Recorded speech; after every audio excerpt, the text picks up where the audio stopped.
प्यारे बच्चों, आप सभी को नमस्कार। जैसे कि आपको यह ज्ञात है, आप सभी ये जानते हैं कि हम ईशावास्य उपनिषद का अध्ययन कर रहे हैं और ईशावास्य उपनिषद के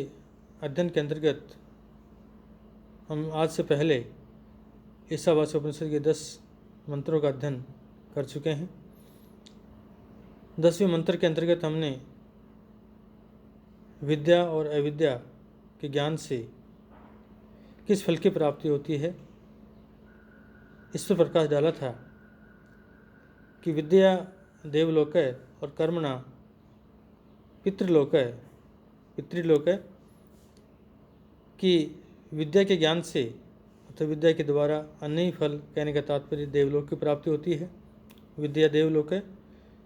और अविद्या अर्थात कर्म से पृथक ही भौतिक संसार के साधनों की उपलब्धि होती है। अर्थात अविद्या के ज्ञान से हमें जो है उस कर्म से पृथक ही जो भौतिक संसार के साधन हैं, उन भौतिक इस संसार के साधनों की हमें प्राप्ति अथवा उपलब्धि होती है। ऐसा हमने जो धैर्यशाली कवि मनीषी हैं उनके वचनों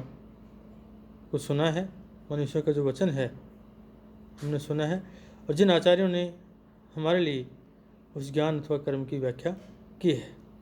तो कहने का तात्पर्य 10वें मंत्र के अंतर्गत हमने विद्या और अविद्या के द्वारा किस फल की प्राप्ति होती है इस पर प्रकाश डाला था। और आज इस 11वें और इस कालांश में आज हम इस 11वें मंत्र के अंतर्गत जो है, जैसा कि इसमें बताया गया है कि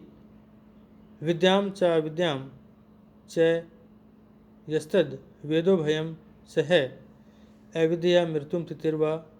विद्या अमृतम अश्नुते। अर्थात विद्याम च अविद्याम च ये तत्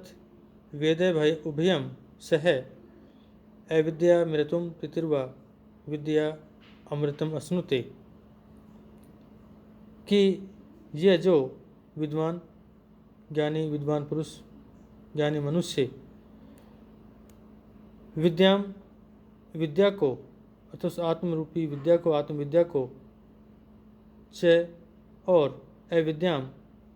और अविद्या अर्थात सृष्टि विद्या अर्थात भौतिक जो विद्या है उस भौतिक विद्या को तत्उभयम सह च और तत् उन दोनों को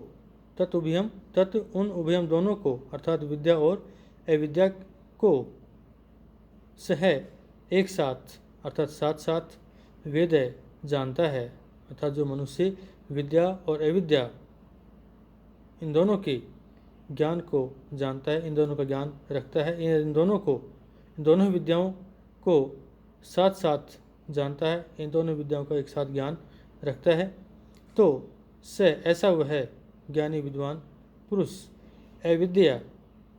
अर्थात अविद्या के ज्ञान से मृत्युम तिथिर्वा मृत्युम उस मृत्यु रूपी भय को, मनुष्य को जो मृत्यु का भय होता है उस मृत्यु के भय को तिथिर्वा तैर कर या पार करके अर्थात उससे ऊपर उठ करके या उसका ज्ञान प्राप्त करके और विद्या अमृतम अश्नुते विद्या से अमृतम अमृत को अश्नुते प्राप्त करता है, विद्या के द्वारा अमृत को अश्नुते प्राप्त करता है। तो इस मंत्र में ये प्रतिपादित किया गया है कि जो पुरुष जो है विद्या और अविद्या दोनों के स्वरूप को पहचान करके कि विद्या क्या है और अविद्या क्या है, तो विद्या का स्वरूप कैसा है और अविद्या का स्वरूप कैसा है, तो इन दोनों के स्वरूप को पहचान करके और इन दोनों का एक साथ सेवन करता है, तो दोनों का साथ साथ सेवन करता है, दोनों को साथ साथ बजता है, ये दोनों का एक साथ ज्ञान करता है, प्राप्त करता है। तो ऐसा वह मनुष्य मरण अर्थात मृत्यु रूपी जो भय है उस मरण भय रूप अर्थात मृत्यु भय रूप अथवा दुख रूप वह ऐसा वह मनुष्य मृत्यु भय रूप अथवा दुख रूप जो मृत्यु सागर है, दुख रूपी जो मृत्यु सागर है, उसको पार करके और अमृत को प्राप्त कर सकता है। विद्या एवं अविद्या दोनों के जानने से ही उसकी मुक्ति होती है, या दोनों को एक साथ जानने से ही मनुष्य को मुक्ति प्राप्त होती है। इस तरह से मंत्र संख्या आपके 9, 10 और 11 ये तीनों ही मंत्र एक दूसरे के पूरक हैं तथा एक दूसरे के साथ अभिन्न रूप से जुड़े हुए हैं। विद्या और अविद्या दोनों में केवल किसी एक के पीछे पड़ने, दोनों में से किसी एक के पीछे पड़ने, या यूँ कहें कि दोनों में से किसी एक का ज्ञान प्राप्त करने से मनुष्य को उसके लक्ष्य सिद्धि अर्थात आत्म स्थिति में बाधा पड़ती है। जीवन अपूर्ण, उसका जो जीवन है वह पूर्ण नहीं होता है, अर्थात अपूर्ण रह जाता है। इसलिए नवें मंत्र में केवल एक की आराधना करने से और दूसरी की जो उपेक्षा करने से, या एक की आराधना करने और दूसरी की उपेक्षा करने का निषेध किया गया है। 10वें मंत्र में दोनों के अलग अलग फल बतलाए गए हैं कि विद्या के ज्ञान से किस फल की प्राप्ति होती है और अविद्या के ज्ञान से किस फल की प्राप्ति होती है। और 11वें मंत्र में 9वें और 10वें दोनों के अर्थात उस विद्या और अविद्या दोनों के एक साथ जानने से, एक साथ अध्ययन करने से अमृत रूपी तत्व की प्राप्ति का स्पष्ट निर्देश किया गया है। यहाँ मृत्यु और अमृतम जो दो आपके शब्द आए हैं,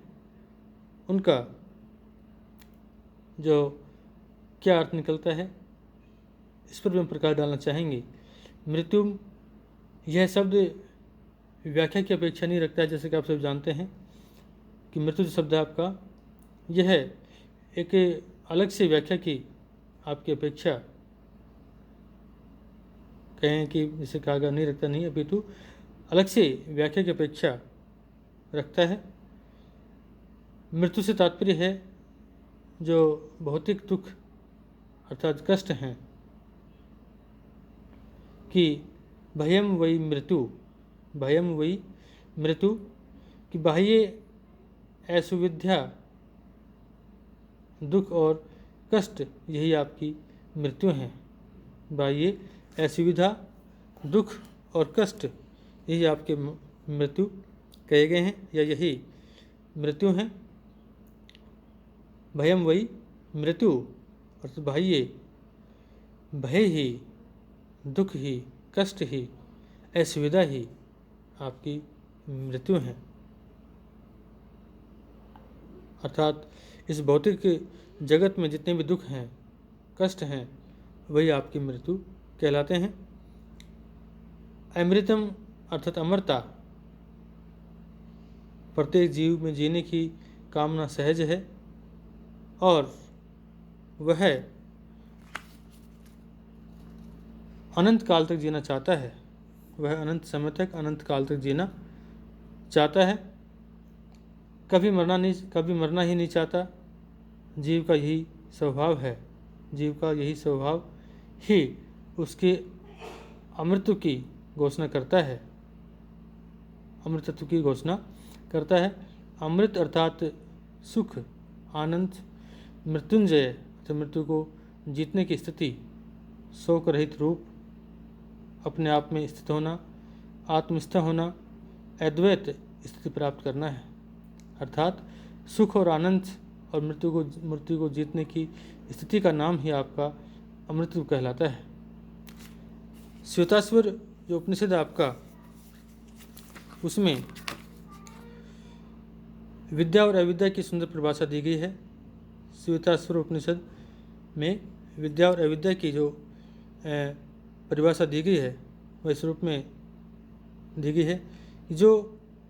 इस मंत्र में विद्या और अविद्या के साथ सटीक बैठती है कि क्षरम त्वविद्या हैमृतं तु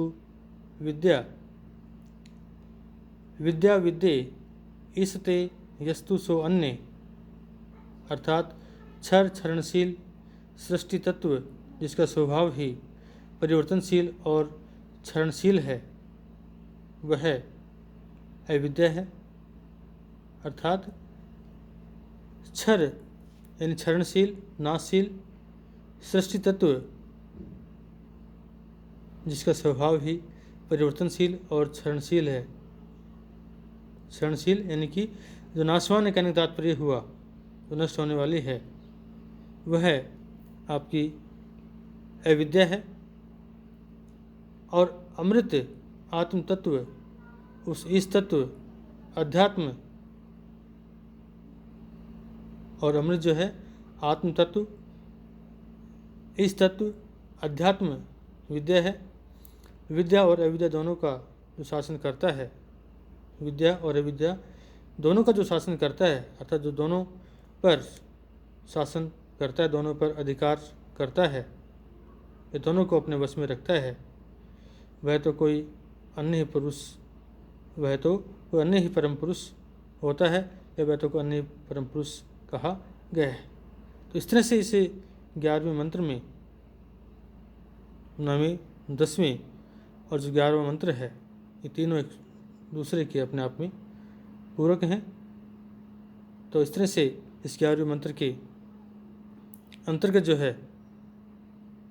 विद्या और अविद्या